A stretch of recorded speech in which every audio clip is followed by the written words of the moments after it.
What's up, Internet? Welcome to Once Over. I'm Kaylee, and with me today I have Andy Q. Public. Hello. We are going to be giving the Once Over to First Wives Club. This whole First Wives Club thing, it can't work. And you know, Mom, it never could work. There will be spoilers.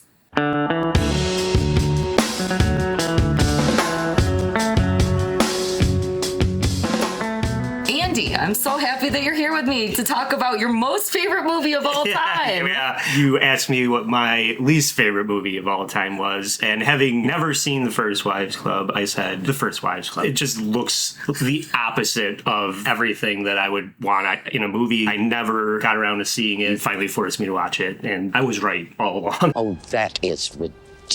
Oh, come on! All right, we're gonna fight about that, but before we do, will you please tell everybody where they can find you? Yes, please go to allapologiespodcast.com. Everything I do is on there. All of our episodes, links to our Instagram and Patreon. It's all there. And you do a wonderful apology tour of all the celebrities and politicians. And, right, I should explain what the show is about. We find all the celebrity apology tour videos. Make light of it. It's amazing. It's so amazing. Oh my God. All right, so we're going to talk about The First Wives Club. Came out in 1996. It was a comedy drama movie full of women. We have to be so excited about that. It was directed by Hugh Wilson. Okay. He also did probably his best work was Police Academy. The original? Yeah. Okay. That's a departure. That's apples and oranges to me. That's true. Yeah. He also did some crap, though. He did Blast from the Past with Brendan Fraser. Yeah, I used to work at a video store, and that's why I'm so familiar with First Wives Club, because it would always be divorced ladies coming in to get it and being annoyed with me when I didn't have it. But Blast from the Past reminds me of my video store days. I guess I have a soft spot for Alicia Silverstone. I understand why. I've seen that movie. A soft spot, a hard spot. Yeah. It's Every inch of the way. All the spots. Yes. And then he also did probably his worst movie was Dudley Do-Right. Or Brendan Fraser. Yeah, I know. I was like, why does he like Brendan Fraser so much? It's like Tim Burton and Johnny Depp. It's true. They had a love affair, kind of adorable. So this movie opens up in 1969, and we get to see 4 college girls bonding and having a great time. They're graduating from college. They're excited about their futures, and they're going to be friends forever. And they have to voice over the legitimate actresses' voices over the younger actresses. Like, we're not going to figure it out that the blonde is Goldie Hawn. Yeah, I know, right? Calm and collected, Annie. She said she had a surprise. It was helpful. I wouldn't have got it otherwise. Yeah. And then we get flashed forward into the present day, where we are introduced to Cynthia, who is played by Stockard Channing. Yes, my reaction to that was, oh, good, another actress that I don't like. Yeah. Yes, there are a lot of actresses and a lot of not very popular actresses in this movie. I think that's why it was so big. They all had name recognition. Yeah. It's kind of like the 9 to 5 effect. Mm-hmm. But that's probably a better movie. But, you know, I mean, you had 9 to 5 was what? Lily Tomlin, Jane Fonda, and Dolly Parton. So, like, amazing. You get the 3 women together, all the excitement happens. All right, so in the movie, we get to see Cynthia, and she is discovering that her rich, barren ex-husband has just married a young, hot chick. Heather Locklear. Another big name. Yeah. She's just barely in it. I don't think she has any lines. I just truck her out because she looks amazing. She looks so good in this movie. Everybody looks good in this movie. Except Bette Midler. I thought she looked shockingly good. I thought they made her look like shit on purpose. Her clothes, her hair. Yeah. She looks like shit. She's a little frumpy. I'm a big drag. I think that's part, because they all have kind of like their 2-dimensional personality trait. Yeah. So we have Cynthia, is played by Stockard Channing. So she immediately kills herself. Also no lines. Yeah, no lines, but she looks stunning. She's wearing that like fur coat. Oh, whatever. I know, I don't like Stockard Channing. The costuming is amazing, is what I want to say. Well, she's in an awesome apartment that she's rich and living the high life and still not happy. Yeah. So I thought they were gonna reveal that it was accidental or something. Nope, she threw herself right off that roof. That's a dark way to start. It's a really dark way to start a female empowerment comedy movie. Well, we'll get into that we too. Sure will. The definition of female empowerment in this is loose. Yes. So then the next character that we have is Annie, who's played by Diane Keaton. So she's naive. She is neurotic. I had doormat. Is low self-esteem. Yes. You don't need self-esteem. nasty. She also represents the voiceover of a lot of the movie, which I thought was completely unnecessary. I don't think there's any reason to do a voiceover in a movie like this. Yeah. I don't need you to tell me the story. You're showing me the story. It was a very clear-cut storyline. Why would we do that? I think it's become a cliche now. I think they kind of teach people not to do that now. And I think this is where that kind of started to become the hack cliche that it's become now. That makes sense. So Annie, she is going through a hard time with her husband, Aaron, and she also has a daughter who's a lesbian. Right. Because we need that plot point. Yeah, and it's played for laughs. Yes. Doormat. Lesbian. Isn't that quirky? And then we have Elise. Elise is played by Goldie Hawn. So she has an ex-husband, Bill, who's played by Victor Garber. And she is the stereotypical Hollywood aging actress. She used to get all the it roles, and now she wants Botox. Morning, Mohammed. Morning, Miss Elliott. Vanity. Vanity. It's her two-dimensional yes, personality yes. trait. Conceited. She's also an alcoholic. She constantly is smoking cigarettes. Yeah. I thought it was funny that she gets lip injections, and they're like, "Oh, isn't it so silly how she looks ridiculous?" And she ended up becoming that reality. She really did. Do you know in this movie they used saline to pump up her lips? And she said that it was so painful that she would never get real lip injections.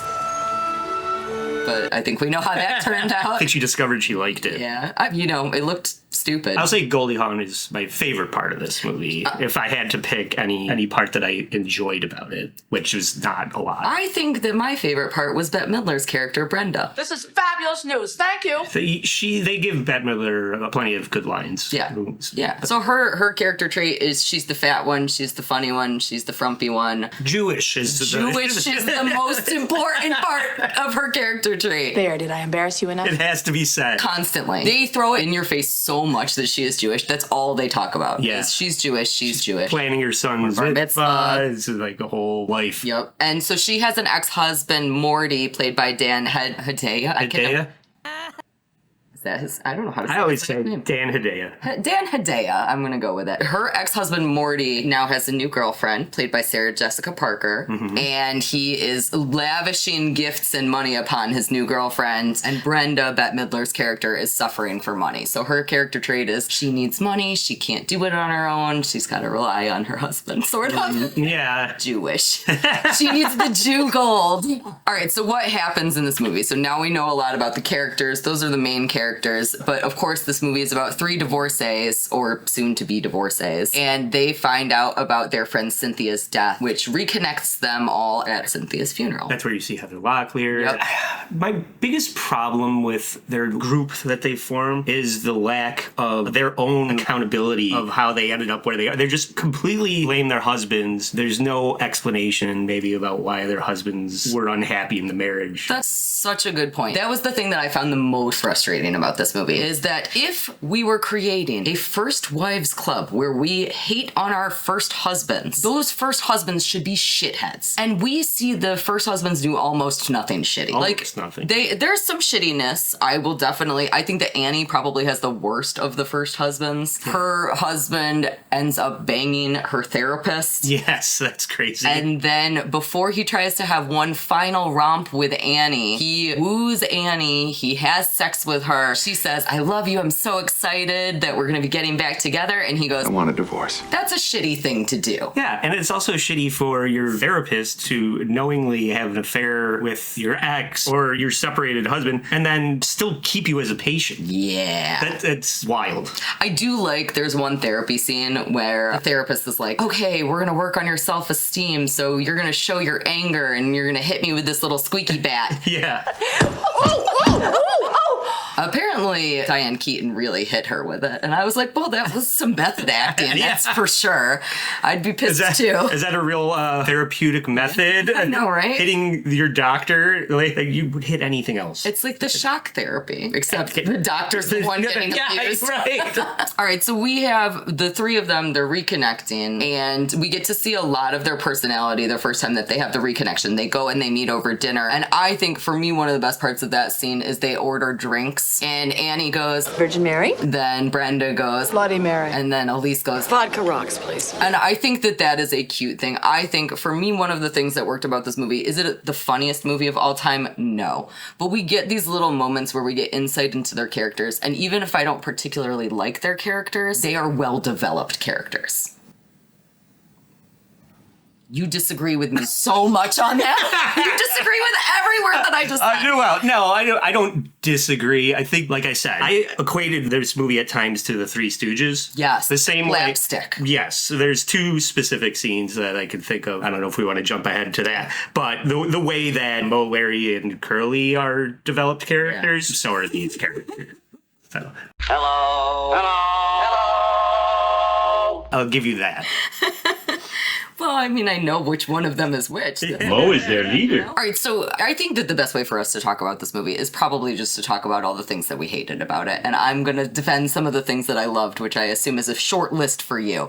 The plot, again, is very simple. We get these three women who are bitter, cunty, asshole women who feel like their first husbands have wronged them, and so they decide to get revenge. They develop the First Wives Club in order to do that, and each one of them has a specific role on how to get back at their ex-husband. That's the plot of the movie. Right. And it needs to be established that the husbands would not have gotten where they are presently without first wives. Correct. So they have... That's one of my complaints about the movie is the revenge plot things are a little too convenient. Goldie Hawn's ex, her having bought everything for him and then just taking it all back, well, isn't that convenient that you would just walk in and take his desk out of his work office because you bought it? That's not like a brilliant revenge plan. Was too. I actually saw that scene a little bit differently. So my understanding of that scene, Elise's character is the aging Hollywood actress, and her husband was a producer. And there's the implication that she was the one who got her husband to become a producer, so she takes credit for his success. But when she's trying to get revenge on him, she goes and she repossesses all of his shit, takes away everything that he has. I thought that that was because she was trying to get all of the marital wealth so that they could sell it so that in the divorce... Yeah, I think you're right about that. They're like, well, get your assets together and we'll split it 50-50. Yeah. But then he should not act so surprised that that's it's happening. Yeah.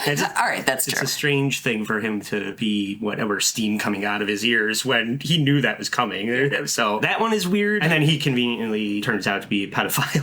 Very convenient. She's 16. I did kind of feel... Okay, this is a horrible thing to say. I felt a little bit bad for him. Well, he wasn't trying to be a pedophile. It gets revealed that the woman that he's seeing is a minor. Jesse Spano. Yeah, it is. It's Elizabeth Berkley. Elizabeth Berkley, yep. I will say I felt very bad for him, though. His acting in that scene is very sincere that he did not know that she was a minor. Yeah. And I was like, oh, no. Yeah. Like, are you going to be okay, buddy? And then I was like, no, don't sympathize. What is happening? Why do I care? Why do I care? He's a piece of shit. Yeah, he's a piece of shit. Get over it. So Annie, she was in advertising, and she helped her husband become successful in advertising, and then he took over the firm. And so she wants to get back at him by buying out the firm, and she needs money to do that. Well, first of all, their relationship falling apart where she has her freak out and she's just like screaming in the hotel. It's so hard to watch. I don't know what that acting choice was, or the director letting her do that shrill screaming thing that she does multiple times in this scene. It's just so... It makes my skin crawl. But I think women identify with that. Women probably relate to that, yeah. I'm going to be honest, I don't think that a lot of men have probably reviewed this movie before. You might be one of the first, if not the first. Yeah. It was a mercy hunt. He wasn't really you also had Marcia Gay Harden was well also acted. plays like this. First Wives Club has come and gone. The reviews are in. I give it 2.5 out of 5. The story's all right. It's not pretty. It makes my skin crawl. And the reason for that is because, again, I think that as a divorced woman, I have happy divorces, but, you know, like, as a divorced woman, I absolutely understand the want to scream like that. Have I ever done that? Fuck no, because I'm not an idiot. Well, I guess it's more of a choice of removing dignity from the character. I just didn't like seeing her that low in front of her ex and her therapist. Yeah. The screaming is just like, I just wanted to plug my ears. That acting choice bothered me. Yeah. Again, when you talk about convenient revenge plots, because it gets to a point where she buys the company out from under him. The way that she does that is they auction off all of Elise's husband's thing, which is things, so... They trick Sarah Jessica Parker into spending all of Bette Midler's ex's money. It's like so far-fetched. They have this other gold-digging socialite woman that kind of facilitates it all. Probably Euro trash. And then Bronson Pinchot, Belky Bartakomis, is there to talk her into buying all this ridiculous shit. And then that's how Annie funds buying the company, convincing the guy, her ex's partners, to just jump ship on him. How did she do that? Doesn't matter. He could easily take his client book and start his own company without her and probably be fine. And probably take away those clients. Yeah, but they act like this guy is destitute. The revenge of the movie is that the first wives have their ex-husbands under their thumb completely at the end of the movie, and that's like the sweetest revenge. But I just don't buy how they got there. That's not even the worst one. We haven't got to the worst one, which is probably the most entertaining one. I'm kind of taking over your show. No, I like it. Please, keep going. Should I keep going? Yes, please. Okay, so Bette Midler's husband has an apartment with an office in it. Bronson Pinchot is now a stylist for Sarah Jessica Parker. He's an interior designer. Right. Yeah. And somehow Dan Hedaya has never met this guy who is pretty much his wife's best friend. I think that it's her boss also. Okay. But you would think Dan Hedaya would know who this guy is. Yes. But he comes in and inexplicably says, I need to be alone in the apartment while I redecorate it. So they leave, and the first wives sneak in, and this is where I said it gets like Three Stooges. They're like running around the apartment. They find the keys to his files that they use to figure out that he's basically corrupt and crooked, right? When she just pulls out the keys out of nowhere. Yeah. She's just like unlocking his file cabinet, and then they're like bumping into each other and carrying on. That's when I was like, oh, this is like a Three Stooges scene.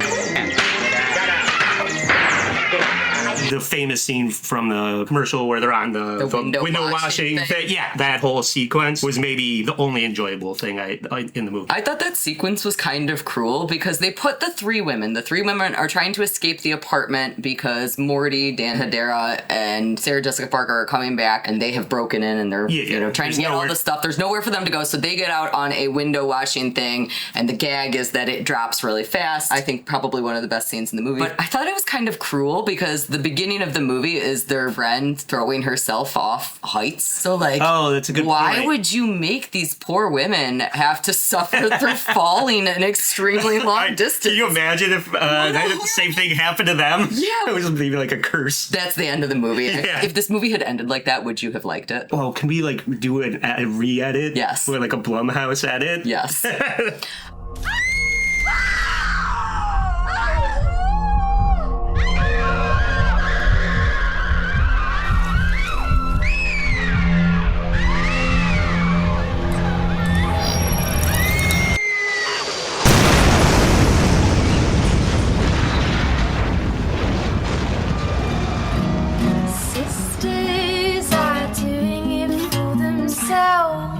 Okay, so one thing that I will point out to your point, though, you just said, okay, she pulled the keys out of nowhere. If they had done the explanation of where the keys came from, the movie would have been longer, which would have been a disaster. I think it's easy to have two lines where you say, I know where he keeps the keys. Yeah. That's true. But every time that something didn't make sense, if they explained it, this movie would have been insufferable, even more insufferable.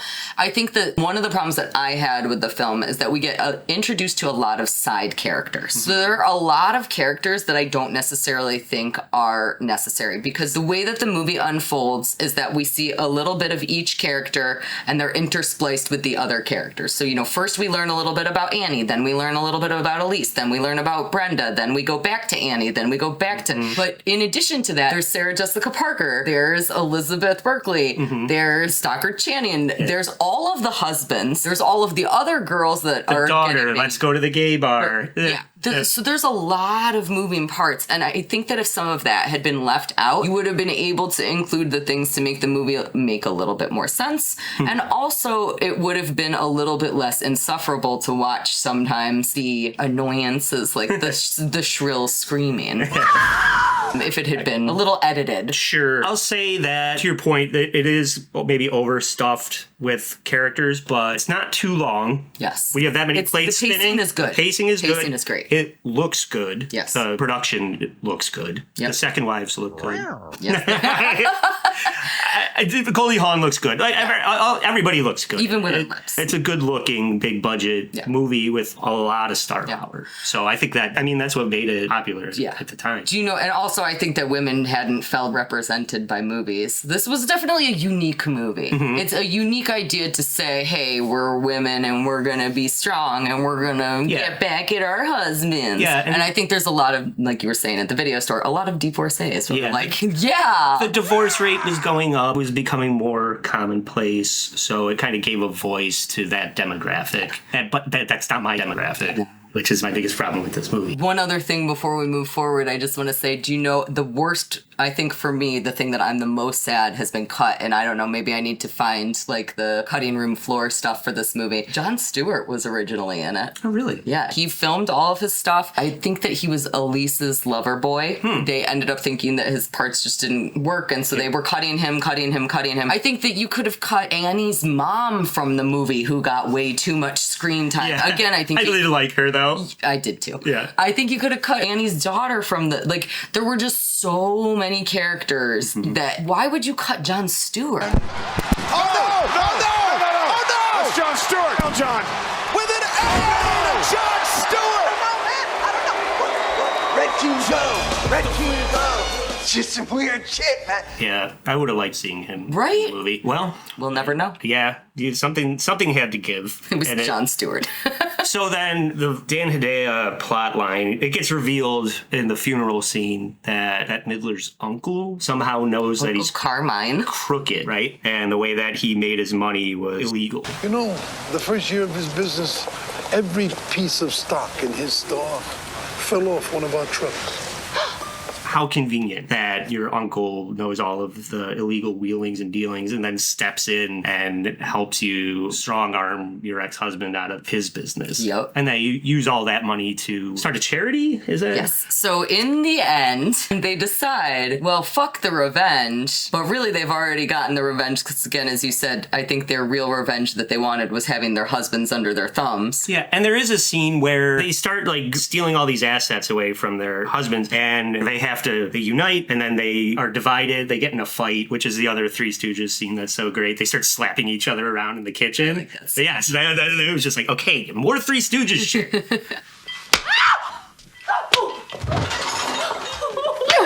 So then they don't like each other, and then they come back together at the end. But the feminism part, it's just kind of neutered, to use the phrase, by the fact that they have to employ all of these male characters to do the heavy lifting for them. Yeah. Right? It was very 90s feminism. Yeah. Each of you had a husband that left you for a younger woman? Oh, yes. Yes. All right, it's true. They really are amazing women. But also, I don't know that it was feminism at all, because they're just being vindictive. Yeah. The husband's choice, the ex-husband's choice was, I no longer want to be with you. Maybe I want to be with somebody younger. Yeah, I can see where that would rip your heart out.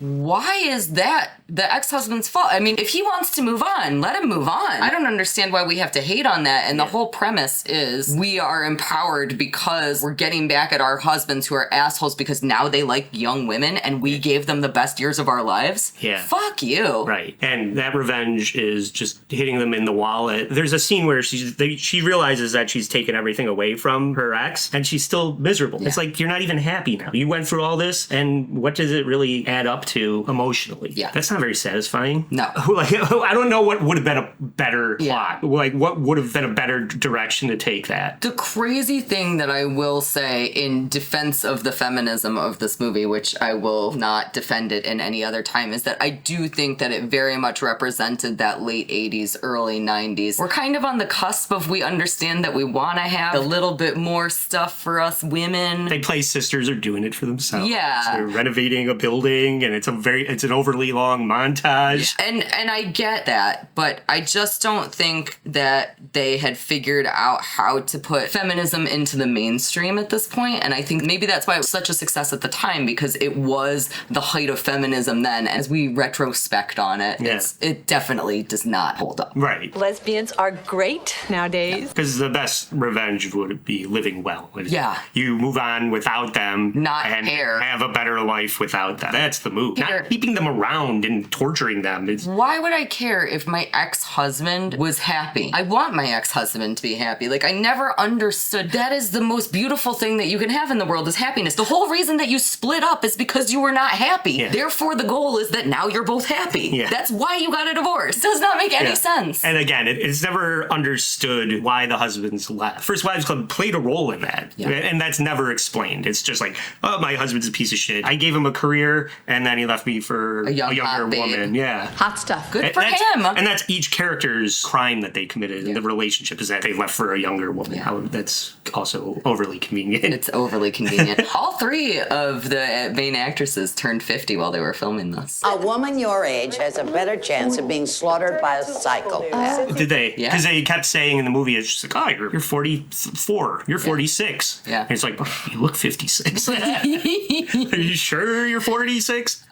They looked good. They looked good. They looked fine. I mean, again, the second wives looked better. You hit the nail on the head for that. You were correct. That is true. Is this the face of a mother? Good things about the movie. Cameos. Yes. Timothy Olyphant came. Yep. Hey.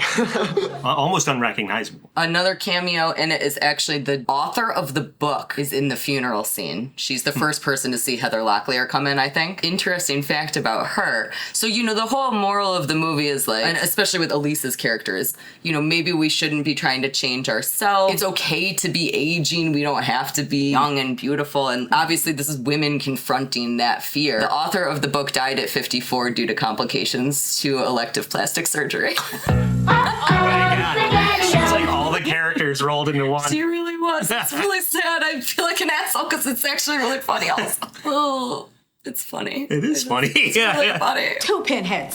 So yeah, that was another cameo. I think it's her first and only movie appearance because I think she died pretty soon after this, but I did really like all the cameos. Again, for me, overall, too many characters, but it was fun to see familiar faces. Well, it's a shorthand to making something enjoyable to watch. Yes. It's a shortcut to good writing. Yeah. Around good writing. Yeah. We already hit on one of the things that I think was my favorite part, which was the slapstick and the pacing of the film. Is it the funniest comedy of all time? No. Was I laughing? Yeah. I enjoyed watching this movie. Do I think it's the most perfect movie of all time? No, but I think that the slapstick combined with the pacing, combined with a little bit of some good emotions, that really, really, really worked for me. And it had me laughing at times. Yeah, it got me through it. A lot of times, whenever you're checking your watch and wishing it was over, I didn't have that experience with it, but it's just wholly unrelatable to me, especially when you're looking at why the husband characters in the movie would behave that way. Why are they doing like this and that? And it just felt cookie cutter. Just to get back to Bette Midler's one-liners, which, she has some good lines, but she just looks so severe in the movie, intentionally. That hairdo is I thought she looked really good in this movie. What are you talking about? Compared to what? Hocus Pocus? Compared to Bette Midler all the time. Well, at one point, they dress her up like shit on purpose so that later she can come out in something that fits properly and be like, don't I look good now? Yeah, because she cared about losing weight because she was also vain. A little bit. I honestly thought, I was like, isn't there a scene where she has a complete makeover and she ends up with a better haircut and a better wardrobe? I must have been thinking of something else. I don't know what that is. I kept waiting for that. I was like, oh, they're making her look like this so that she can have a transformation in the third act, and that didn't really. Yeah, it a little bit, but the hair, maybe it was just like a 90s haircut. I think that was, a perfectly acceptable 45-year-old woman haircut in the 90s. Would you sport that haircut? No. Would you? Of course not. No. It's like Sarah Sherman on SNL. Yes, that's that haircut. If you're not familiar with what we're talking about, that is definitely that haircut. I also, in general, love a good revenge movie. In order to have a good revenge movie, you need to have a reason to be getting revenge. And again, the thing that I didn't like about this movie is I didn't feel like they had a reason to be getting revenge. However, I love the idea of women banding together. Anybody banding together, any group of people banding together against another group of people. It does not have to be women against their ex-husbands. But I love that idea, and I liked how they interplayed each one of them having an important role in the plot against their husbands. I don't think that they should have had a plot against their husbands, but I liked that, like, inner workings of them working together and having fun revenge times. Mm-hmm. I think I conflate this movie. Do you remember the Roseanne movie, She-Devil? Yeah. I think those are the same movie somehow. I like that movie too. Yeah, I think I saw it. I mean, that's a really old movie. I like that movie too. I haven't seen it in, God, like 35 years. The things that I did not like about this movie, which I am sure that you have a ton of, I want the men to be truly wrong. And I know that I've said that a couple of times, but I want the men to have done horrible things to these women in order to justify this revenge. Because, like, what? Why are we doing it? Annie's ex is probably the most justified one. It's the dad from Seventh Heaven. I don't know that actor's name. But again, I was just, it's that guy who was playing against type. You know, the Seventh Heaven, he's like squeaky clean. Yeah. And this, he's a complete dickhead scumbag. Back here at home, actor Stephen Collins is speaking out for the first time after confessing to molesting children. And he's emotionally stringing her along and sleeping with her therapist. So that one I get. The other two, well, I mean, we didn't mention Bette Midler and Dan Hedaya get back together at the end of the movie. Yes, they did. For some reason, I don't know, she seemed the most pissed. Like, she seemed least likely to backslide. Yeah. But, because he was being henpecked by Sarah Jessica Parker for the most of the movie, too. So he seemed the most redeemable of the three. Yeah, I would agree. Mm-hmm. And then the other movie producer guy. What did he really do that was so wrong? Goldie Hawn was probably putting her career and herself ahead of her relationship and let it fall apart. Yeah. But that's never addressed. We don't talk about any of the wrong that the women did. Right. He did say it was bad for my career. Which I'm sure that they did wrong. That's what happens. Yeah. So, and that character, dad from Alias, what was his name? Goldie's ex. You said it in the beginning. Bill? One of those? Anyway, he ended up with Sarah Jessica Parker, potentially, at the end. They kind of get together. And They have a little conversation. Yeah. It's very cute. I usually don't like Sarah Jessica Parker. I thought her character was pretty funny. I liked her character a lot. I completely agree with everything. Yeah. It seemed like a less over-the-top version of her character from Mars Attacks. Yeah. How are you feeling? I liked her a lot in this, and I thought she looked gorgeous in this. Look at you. My, the bulimia certainly has paid off. Absolutely gorgeous. A couple of things that I did really like, though. I really liked the over-the-top Jewishness with Bette Midler's character. I related to so many things. I didn't relate to the divorces, but I did relate to that. There's this part where she's like talking on the phone with her kid, or her kid leaves her a voicemail or something, and he goes, "Don't worry, Mom, I'm practicing for my bar mitzvah. Baruch atah Adonai. See, I'm doing it." I literally did that at my bat mitzvah. Yeah. Like, my tutor for my, like, teaching me Hebrew was standing behind me going, and I would go, Baruch atah. Oh, really? The entire thing. And I was like, yes, that kid doesn't give a fuck either. Cool. So I really liked that. I found that to be really relatable. Something that I didn't like about that was we have Brenda, who is very Jewish, her ex-husband, Morty, who is very Jewish. Morty is now dating Shelley, who is Sarah Jessica Parker. Morty and Sarah Jessica Parker show up at the bar mitzvah for the kid. And Sarah Jessica Parker has her shoulders out, and nobody would ever have their shoulders out at temple. Oh, really? Yeah. Oh. You would not do that. So I was like, why does Morty even like her? It's her vagina, not her shoulders, I think. It's firm!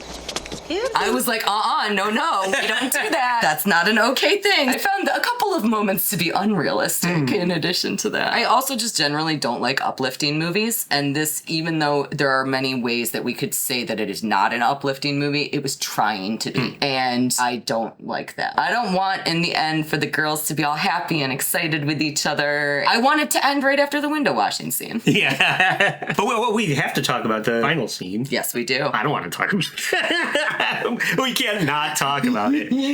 Is that a real thing that happens with girlfriends, where they bust out the old routine that somehow has been established years ago, probably back in the college days, that they used to sing a song? And it's funny because I went on spring break once, and we were just drinking at the bar, and they're playing music and things, and there was this cross-section of girls. It was like 3 or 4 girls. Every song, they would just kind of break into this same choreographed little routine. two-step, like twice a song. Yeah. But it was the same thing over and over again. It was kind of like NPC dance routine. So when I see something like this, they do a whole final number in all white of You Don't Own Me. By Leslie Gore. I love that song. Fine song, not applicable to the scenarios that happened in this movie where the women basically facilitated their husbands' whole careers and then took it all away from them. If anything, they owned the men. So to perform this song at the end of the movie doesn't make any fucking sense. He's mad. Just people breaking into song and dance when it's not a musical. This movie is not a musical, but there's a whole musical number at the end. Doesn't make any sense. They all sing their own parts. Stop the pressures! Wow. I like it. I mean, Bette Midler as a singer, the other two are not, and you could tell. I agree that it is misplaced. I would have liked it if that had been... So they perform You Don't Own Me 2 times. One of the times is kind of in the middle of the movie, maybe. Not the whole thing. Like around the 2/3-ish mark. They're all getting drunk together. They're all realizing how extremely lonely they are. I think they're even fighting over who's the loneliest. You don't own me. I'm not just one of your many toys. They do a little mini rendition of it, so we get to see like a little snippet of it. They make fun of Annie. It's gonna happen. They said we know that this song is going to happen, and I liked that felt organic. And I will agree that at the end it does not feel organic, but I think it's great. I think it's well. You just said you hate uplifting things, I and know, that's designed. I like that scene. It's designed for that. It might just be that I like Leslie Gore. I might just be distracted by the fact that I like that song a lot. Yeah. And did you notice when it goes to the credits, the first credit was who choreographed that? Oh, was it really? It was like choreographed by, and I forgot the person's name. But I was just like, that's like, am I supposed to be impressed Top with that? bill. Yeah. I don't actually know who was top billed in this. I want to say it was Goldie Hawn, which is interesting. Well, you would think that Diane Keaton is the biggest name. But yeah, it's like co-headlining a concert, I think. Yeah. Supergroup. This is the supergroup of the 90s, it's true. 2 pinheads. Something else that I really, really hated about this movie. We have Annie's lesbian daughter, which actually leads to a fun gay bar scene. I liked the gay bar scene. But why does the daughter just instantly agree to help with fucking over her dad? Yeah, it's established immediately that... Is it because she's a man-hating lesbian? I think she just sees the emotional terrorism that her dad is wreaking on her mom, and she doesn't like that. So she's trying to talk some sense into her mom from, like, the very beginning of the movie. But for her to be... They're like, you have to get, like, an inside man, and the daughter's just all in on fucking over her dad. It doesn't seem like she even likes her dad in any capacity. To me, that was kind of like, because her trope is that she's a lesbian. A big one. She has to be man-hating. Yeah. And I don't like that sort of a stereotypical. Yeah. I would rather have it be somebody unexpected. Like Uncle Carmine, for example. Yeah. But yeah, she just forgoes any fond memories she might have had from her childhood that are associated with her dad, and just like, oh yeah, I'll gladly ruin his career. Ruin his life, yeah. I don't Sounds fun. What are you doing on Tuesday? You want to do that?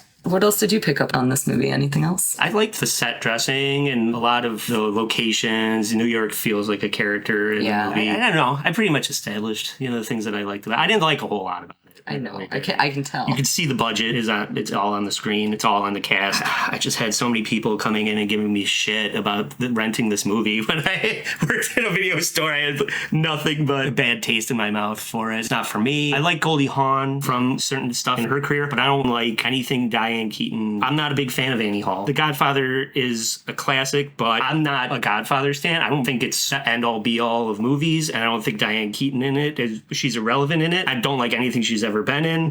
Absolutely nothing. Bette Midler, even more so. I don't like anything she's ever done. The best thing that Bette Midler ever did was she re-recorded all of Sophie Tucker's jokes, which is where Tight Box comes from, actually. Is that right? Yeah. Oh. I was in bed last night with my boyfriend Ernie, and he said to me, Soph, you got no tits and a tight box. I said to him, Ernie, get off my back.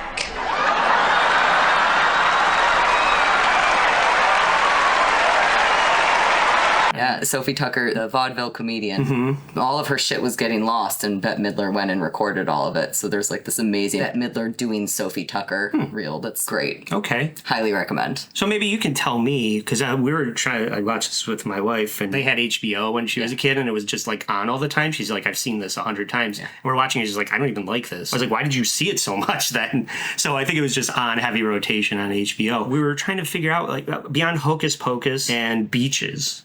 Yeah. That's like, and then this. Yeah. I don't like any of those. That's a good point. That's it's just more of like her singing career, right? It's like theater or something. Comedy and... I guess I just find her hard to look at. I don't know, it's mean to say, but why? She has zero appeal to me. Yeah, I can understand that. Yeah. And Diane Keaton too. Maybe I'm just like a superficial guy that wants to see like Hollywood pretty people on screen. Heather Locklear, Sarah Jessica Parker. Well, again, I like Berkley. Goldie Hawn. You know, she was my favorite. Who was your least favorite character? Who do you think was the most deplorable of all the characters? Annie's ex-husband. Yeah, he was a dickbag. Yeah. I would say the therapist for the same reason. The part that they played in the movie is the most deplorable. Yeah.